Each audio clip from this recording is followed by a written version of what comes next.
Assalamualaikum warahmatullahi wabarakatuh. Selamat bertemu dalam kuliah Teknik Pengelasan dan Pengecoran.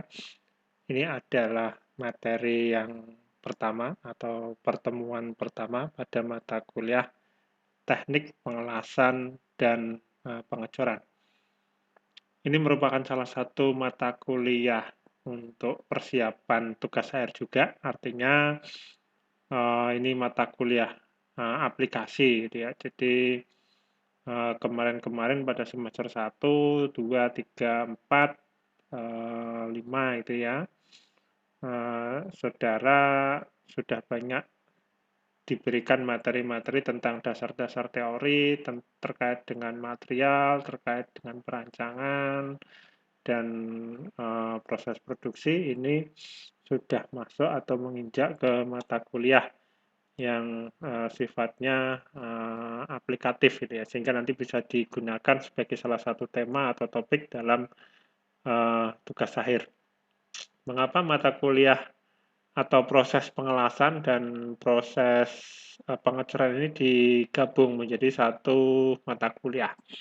Memang ini adalah bagian daripada proses produksi. Jadi untuk merancang sebuah konstruksi mesin, maka butuh proses pengelasan, atau untuk membuat sebuah komponen atau part butuh sebuah teknik pengecoran. Ya, jadi memang dua proses produksi yang berbeda, tetapi ini digabung jadi satu. Memang berbeda, tetapi ada kemiripan, yaitu kita fokus pada pengelasan logam dan pengecoran logam, sehingga di sini ada ada logam yang sama-sama dipanaskan dan sama-sama dicairkan. Bedanya kalau pengelasan, yang dicairkan hanya pada ujung atau pada bagian-bagian yang akan disambung dengan cara busur listrik atau dengan busur gas, tetapi kalau pengecoran itu seluruh material atau seluruh bahan yang akan dicor itu semuanya dicairkan atau dilebur dan dicetak atau dituangkan ke dalam cetakan. Jadi ada kemiripan, yaitu kita melakukan sebuah pemanasan logam sampai mencair dan dibiarkan sampai membeku. Bedanya kalau las itu hanya pada bagian-bagian yang akan disambung. Oke, kita mulai dulu dari pengelasan. Ya, kita mulai dulu dari pengelasan atau welding, gitu ya. Definisi las. Jadi las itu adalah proses penyambungan dua buah logam sejenis atau berbeda. Ya, jadi yang dimaksud sejenis di sini adalah kita menyambung dua buah logam yang sejenis. Kita nyambung baja dengan baja, kita nyambung stainless steel dengan stainless steel, kita menyambung kuningan dengan kuningan, dan seterusnya. Itu maksudnya menyambung dua buah logam yang sejenis atau berbeda. Jadi kita juga bisa menyambung antara baja karbon dengan stainless steel, antara aluminium dengan titanium misalnya, antara aluminium dengan kuningan. Ini kita melakukan penyambungan dua buah jenis logam yang berbeda, kita sambung menjadi satu. Nah, yang di sini didefinisikan pembentukan ikatan primer yang dihasilkan oleh panas dan atau tekanan. Jadi sambungan itu nanti akan menjadi satu, dua buah logam yang tadinya terpisah itu disambung menjadi satu karena terjadi ikatan primer. Nah, karena apa terjadi ikatan primer? Ya karena oleh panas dan atau tekanan. Jadi las itu ya diperlukan panas, jelas diperlukan panas.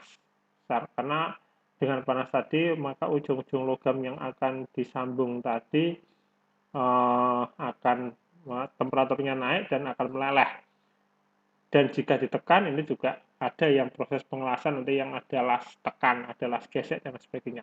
Nah, panas ini bisa dihasilkan dari listrik, bisa dihasilkan dari gas, atau bisa dihasilkan dari gaya mekanik. Nanti akan kita jelaskan pada materi selanjutnya. Menurut The Welding Institute, ini bahasa Jerman ya. Jadi dari dua menjadi satu, menyambung dari dua buah material digabung atau disatukan dengan cara panas tadi. Menurut AWS atau American Welding Society, yaitu penyambungan yang menghasilkan penyatuan bahan dengan cara pemanasan hingga leleh. Nah, ini kalau menurut AWS itu ada apa namanya? Ada kata kunci di sini. Dipanaskan hingga meleleh, ya, hingga leleh. Dengan atau tanpa tekanan. Ya, jadi menghasilkan panas, dihasilkan apa namanya? Dipanaskan hingga meleleh. Nantinya ketika disambung itu tanpa tekanan atau dengan tekanan. Atau di sini juga ada kalimat inti yang lain dengan penambahan filler atau tanpa penambahan filler. Logam pengisi gitu ya. Jadi kalau kita ngelas itu kan biasanya sambungan itu tidak kita kita apa namanya? Kita paskan, tapi kita kasih jarak terus nanti sehingga untuk mengisi antara itu nanti dikasih filler atau logam pengisi sehingga nanti tadi dua buah logam itu bisa bergabung jadi satu. Menurut DIN, Dutch Industry Normen, definisinya las itu adalah ikatan metalurgi pada sambungan logam atau logam paduan yang dihasilkan dalam keadaan lumer atau cair. Jadi hampir mirip ya. Di sini terjadi proses pencairan logam atau pelumeran logam. Tadi intinya adalah lumer atau cair. Nah, cair ini bisa cair karena adanya panas, ya. Adanya apa namanya panas. Panas ini bisa dihasilkan dari apa namanya dari uh, dari tekanan juga ya, dari tekanan dan dari sumber energi apa namanya yang lain gitu ya. Oke, itu ini menurut terbentuknya sambungan di sini ada las cair atau fusion dan ada las non las cair. Nanti ada las tekan yang apa namanya panas yang dihasilkan itu pada daerah tertentu saja sehingga apa namanya bagiannya itu tidak mencairnya cukup banyak. Terus di sini ada juga las tekan dan ada las yang tanpa tekan. Ini berdasarkan sumber energi nanti kita juga akan klasifikasikan berbagai macam sumber energi yang bisa digunakan dalam proses pengelasan. Sumber energi ini ada yang bersumber energi dari kimia atau dalam ini adalah gas. Ya, contohnya kalau kita ngelas dengan menggunakan sumber atau bahan bakar asetilin atau apa namanya karbid. Ya, jadi terjadi proses pembakaran antara bahan bakar dengan udara. Karena terjadi pembakaran maka akan muncul panas. Panas ini yang digunakan untuk melelehkan logam yang akan disambung tadi. Atau sumber energinya berasal dari listrik. Ya, karena ada arus tertentu maka di situ akan menghasilkan panas. Ya, atau dari busur listrik. Ya, karena apa namanya arus dan atau karena industri listrik. Terus juga ada sumber energi yang bersumber dari mekanik. Ya, jadi kalau kita tahu bahwa dua buah logam yang digesekkan dengan apa namanya gesekan dengan tekanan tertentu, maka akan terjadi panas. Nah, panas gesekan ini yang digunakan untuk melelehkan ujung dua logam. Ini disebut dengan las gesek, biasanya nanti akan kita definisikan atau kita apa namanya bagi menjadi las gesek. Las dengan yang paling banyak digunakan atau yang paling familiar atau yang sering kita jumpai ya las dengan menggunakan energi listrik gitu ya, karena ini memang yang paling apa namanya paling praktis digunakan dalam proses penyambungan ya, dengan menggunakan alat yang sederhana asalkan ada sumber energi listrik yang cukup maka kita bisa menghasilkan panas ya. Di sini pembagiannya ada las elektroda tidak terumpan. Nah, di sini ada GTAW atau gas tungsten arc welding atau las busur tungsten gas. Ya, jadi elektrodanya atau busurnya itu menggunakan bahan dari tungsten atau wolfram. Ya, sehingga elektroda ini tidak ikut meleleh. Ya, tidak ikut meleleh. Terus ada yang tidak terumpan juga itu yang PAW namanya plasma arc welding. Jadi dengan menggunakan plasma, yang juga disebut dengan las busur plasma.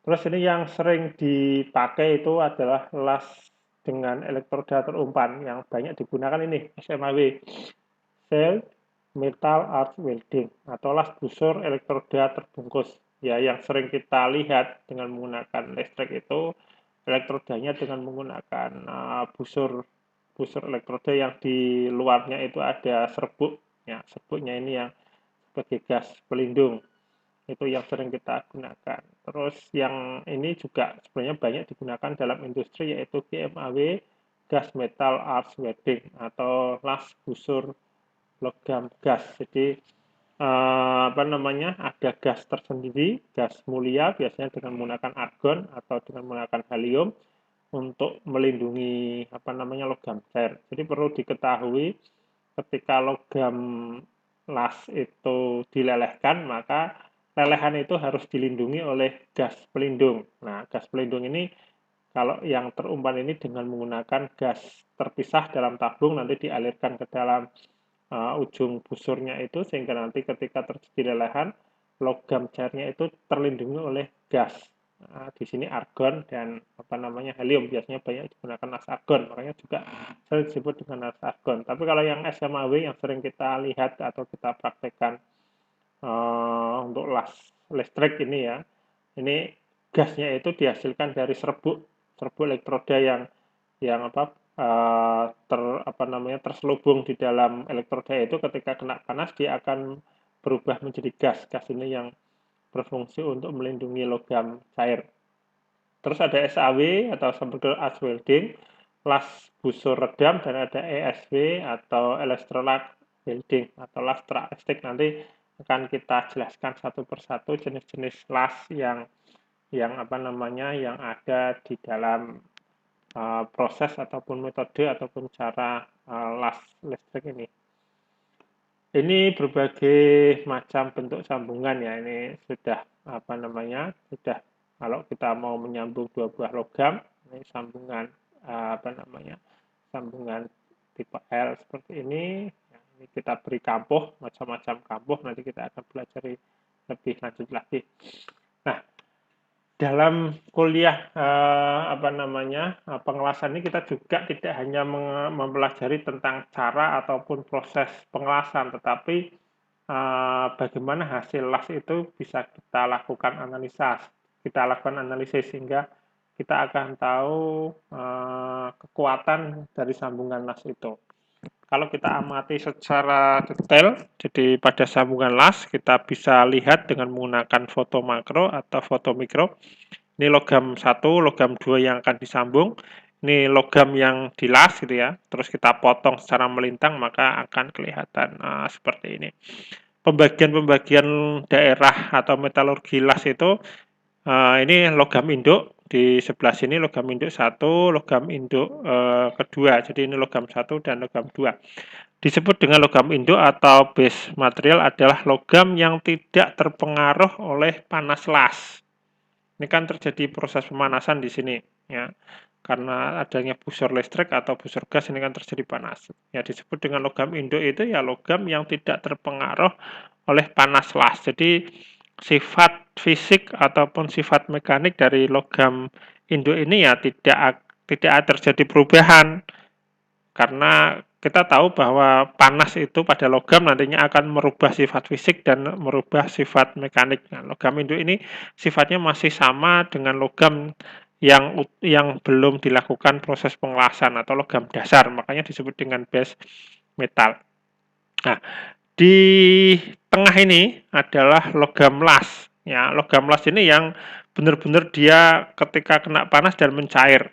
Dan juga bisa jadi kalau las itu dengan menggunakan busur terumpan gitu ya, ada fillernya, ada penambahan logam pengisinya, maka di sini terjadi campuran atau paduan logam yang disambung tadi. Misalnya 12 plat yang disambung ditambah dengan filler atau logam pengisi, maka di sini komposisinya sudah berbeda dengan logam induk karena sudah ketambahan dengan filler. Dan lagi ini sudah mengalami pencairan dan pembekuan, sehingga ini disebut dengan jenis nantinya ketika kita lihat secara mikro ataupun kita lihat secara makro itu sifatnya berbeda. Ketika kita uji juga sifatnya berbeda karena ini sudah tidak sama lagi dengan logam induknya tadi karena sudah kena panas, sudah mencair, sudah membeku dan ketambahan dengan logam yang dari luar atau logam filler tadi.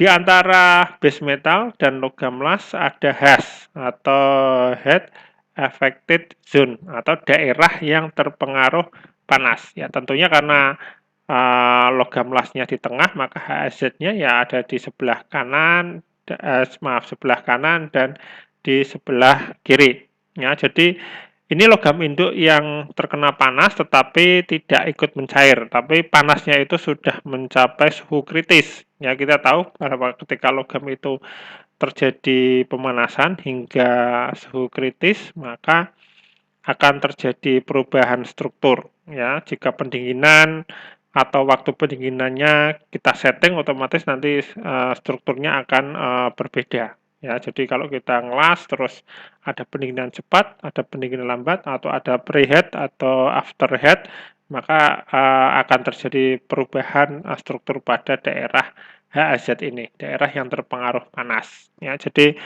pada prinsipnya di sini tidak terjadi penambahan unsur dari luar, tetapi terjadi panas sampai suhu kritis, sehingga ketika didinginkan lagi nanti akan terjadi perubahan sifat, baik itu sifat fisik dan sifat mekanik. Kalau kita lihat secara makroskopik seperti ini beberapa contoh logam yang dilas, kita potong melintang. Ya, jadi ini logam induk, ini logam induk, ini logam las. Nah, daerah-daerah ini yang disebut dengan daerah HAZ. Ini sama, ini logam induk, ini daerah las. Ya, kalau dilihat dari warnanya berbeda karena ini sudah kecampuran dengan filler gitu ya. Ini juga kelihatan ada perbedaan karena ini sudah karena tadi ini adalah HAZ, jadi sudah daerah yang sudah terpengaruh oleh panas las di sini. Ini juga sama, ini juga sama. Ini berbagai macam contoh sambungan-sambungan yang dilakukan dengan proses pengelasan. Ini gambar struktur mikro yang tadi, skema yang tadi, ini kita lihatkan struktur mikronya. Di sini ada las, maaf. Bentar.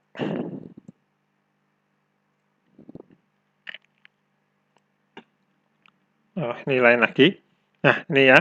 Jadi yang tadi ya, ini ini logam las. Ya, strukturnya berbeda sekali dengan daerah HAZ ataupun logam induk. Ini tidak terlalu nampak logam induknya. Jadi harus gambarnya ke sebelah kanan dan sebelah kiri lagi. Ini logam las, strukturnya seperti ini, daerah HAZ strukturnya seperti ini. Ya, jadi ini proses pengelasannya mungkin dilakukan 2 kali dari atas dan dari bawah atau dilakukan proses pengelasan 2 kali sehingga bentuk strukturnya juga berbeda, alur pembekuannya juga berbeda. Ini contoh penampak struktur mikro daripada logam las. Ini contoh yang lain. Ini kelihatan sekali bahwa ini logam induk, ini daerah HAZ, ini logam las. Nah, dengan seperti ini kita bisa mengamati berapa kali proses pengelasan. Pengelasan pertama, kedua, ketiga, keempat, sampai proses pengelasan kelima. Kita lihat strukturnya berbeda. Ini daerah HAZ yang sebelah kanan, ini logam induk yang satunya. Ini logam induk yang satu, ini logam induk yang satunya. Ini skalanya, jadi satu dim atau satu baris ini adalah 10 mm.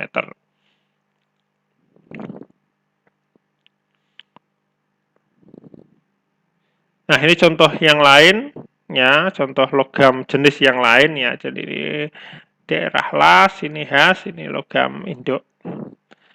Ini contoh yang lebih detail lagi gitu ya. Jadi ini dengan skala 20 mikrometer ini daerah HAZ, ini daerah logam las ya. Jadi lebih besar lagi.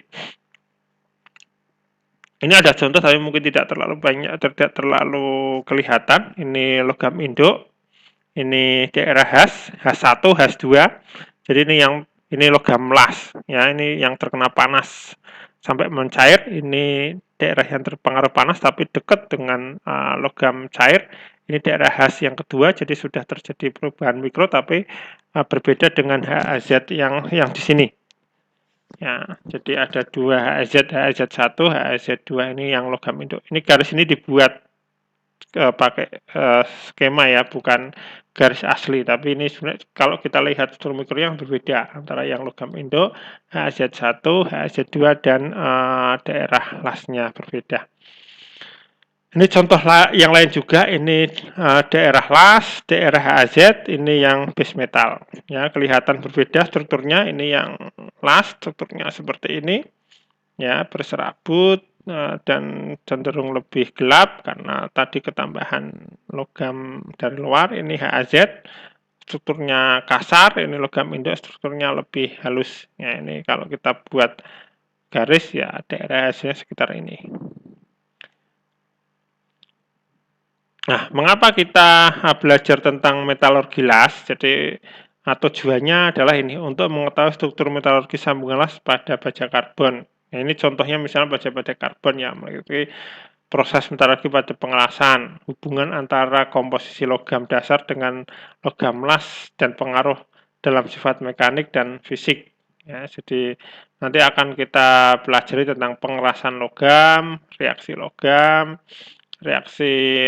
dan cairan, reaksi keadaan padat, mekanisme penguatan dalam logam las, daerah yang terpengaruh panas atau HZ, dan logam induk atau logam dasar. Nah, itu materi pada awal atau pengenalan pada las, dan nanti kita akan belajar berbagai macam metode pengelasan. Dan metalurgi las tentunya itu yang lebih kita harus kuasai sehingga nanti kita bisa melakukan analisis metode ini, nanti hasil lasnya bagaimana, dengan arus sekian nanti metalurginya bagaimana, dengan misalnya menggunakan gas argon dengan volume berapa nanti akan menghasilkan metalurgi yang seperti apa. Itu dulu kuliah pada materi pada pertemuan kali ini, kurang lebihnya mohon maaf. Wassalamualaikum warahmatullahi wabarakatuh.